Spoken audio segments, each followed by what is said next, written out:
Hey everybody, Sean here from VidGamiac.com. Here we are today back in the All Things Wicked update for Dead by Daylight, going for the Prey Upon achievement.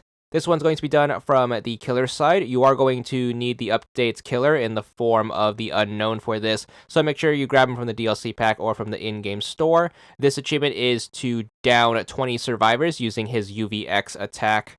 The UVX is going to be his secondary attack. It's going to be mapped to left trigger on default. You're going to hold the trigger to charge it up, and then you let go to shoot. Pretty standard projectile attack. In order to down someone with it, you're going to need to first damage them, so make sure you use a regular attack on them to put them in the injured state. Then you're going to fire the projectile.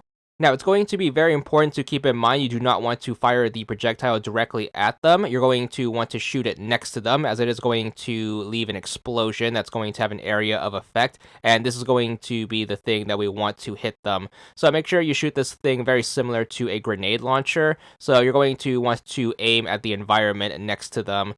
If the explosion manages to hit them, they should have a status condition put on them, and then what you want to do is want to make sure you hit them with another one, and if you hit someone who's affected by the status condition with a second UVX shot, you should be able to down them, and that's going to be what counts for the achievement.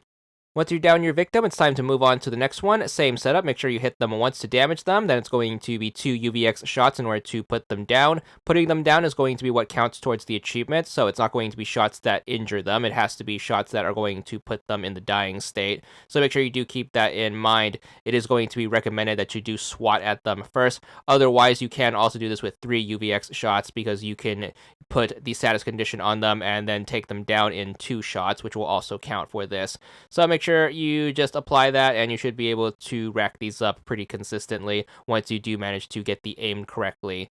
The big advantage to the attack, of course, is you can shoot over the environment, so try to bait survivors into positions where they're going to be standing still, trying to put the environment between you and them, and you can just take advantage of this by exploiting the ability to shoot over the environment. So make sure you do take advantage of that in order to pop easy shots off. Also, do keep in mind, while they are under this status condition, in order for them to get rid of it, they're going to need to tilt their camera, which is going to make their running patterns a little awkward. You can kind of exploit this in order to get them into an uncomfortable position. That's going to make your shot a little easier, so make sure you do keep that in mind. The shot is also going to be a little difficult to pull off up close, so make sure you give yourself a little bit of space so you can get the aim down just right. This is going to be a cumulative achievement, so if you can't get it down in a single game, don't worry. You should be able to get this done in about a handful of games or so. But nonetheless, once you are able to down your 20th victim using the UVX grenade, you should be good for your achievement. So here we are taking out our last victim. Achievement unlocked right here, 20 gamer score for this one. And that's all there is to it.